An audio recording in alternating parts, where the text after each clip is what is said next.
yose. Vuga iki anyitira indi zina rishya. Ubu ndi umwana we ubwe nirengagije iby'ejo byose. Vuga iki ko yangize icyaremwe gishya. Ubu ndashima hahandi kure narindi iyi si yarangiza ukundi.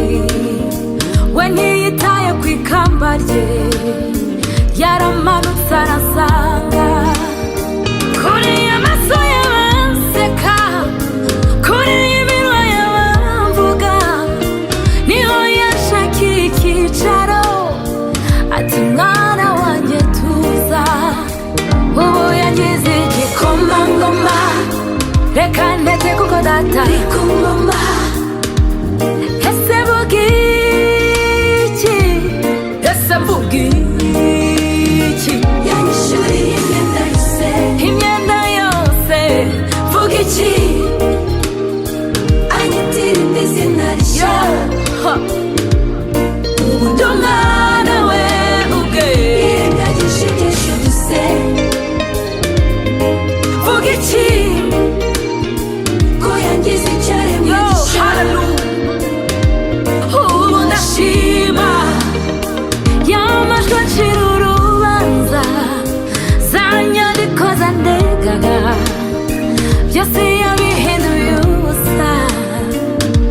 Ubu ngenda nemye yamuyeho igisuzuguriro anyambika icyubahiro. Umucyo we urandasiye zinduwe no kumushima. Ubu yangize igikomangoma. Reka ndetse kuko data ari ku ngoma. Ese vuga iki? Ese vuga iki? Yanyishyuriye imyenda yose.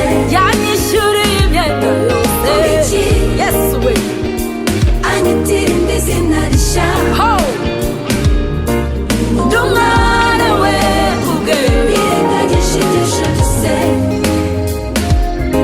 Vuga iki ko yangize icyaremwe gishya.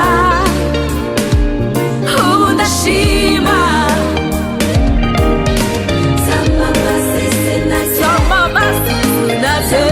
Zamamaza izina rye. Zamamaza izina rye. Zamamaza izina rye.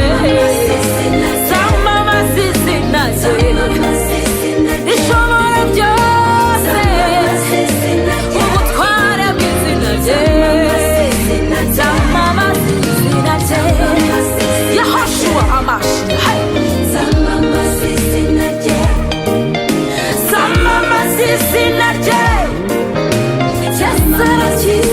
Yesu hari imbaraga mu izina rya Yesu. Zamamaza izina rye. Izina rya Yesu.